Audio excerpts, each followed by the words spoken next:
21 mars. Qui est Dieu? Dieu créa les cieux et la terre. Genèse, chapitre 1, verset 1. Premièrement, avant de savoir qui est Dieu, nous devons connaître ce qu'est l'essence d'un Dieu. Larousse nous dit ceci: un Dieu est un être supérieur à l'homme, ce qui signifie qu'il peut faire ce que l'homme ne peut pas faire. Le monde considère plusieurs dieux, mais le livre des livres, la Bible, nous dit clairement qu'il n'y a qu'un Dieu et nous explique aussi qui il est, disant que c'est lui qui a tout créé. Cela veut dire qu'il a tout formé par sa parole seulement, sans l'aide d'aucune chose matérielle. Il est le créateur du ciel, de la terre et de tout ce qu'ils contiennent. Il est donc mon créateur et aussi le tien.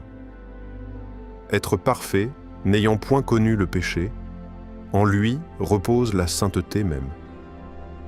Il est impossible d'en dire autant de nous, puisque nous sommes des pécheurs. Mais Dieu aime le pécheur, et non le péché qui est en lui. Il veut donc nous purifier et a pourvu un moyen pour le faire, le sang précieux de son Fils, versé à la croix pour notre rachat. Dès que nous acceptons cette purification, nous devenons des enfants de Dieu, et il devient notre Père. Le Tout-Puissant, celui qui a tout créé, nous accepte dans sa famille.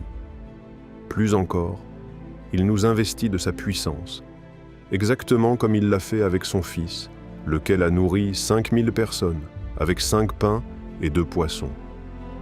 La puissance que Dieu a léguée à son Fils nous est retransmise par celui-ci depuis qu'il a quitté cette terre. Comme le Père m'a envoyé, moi aussi je vous envoie. Jean chapitre 20, verset 21. Dès que nous lui appartenons, nous pouvons jouir de tous nos droits ici-bas. Oui, ce Dieu merveilleux qui a fait les choses qui nous entourent peut être aussi ton Dieu, et sa parole nous laisse ce passage. Ton Dieu ordonne que tu sois puissant.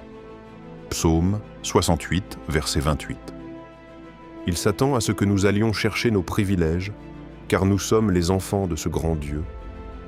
Il nous a confié un ministère, celui de le faire connaître partout, que notre entourage voit en nous son amour, sa bonté, sa puissance et sa miséricorde, puisqu'il demeure en nous, que sa présence intérieure puisse se refléter extérieurement, pour que celui qui est notre Dieu soit reconnu et glorifié.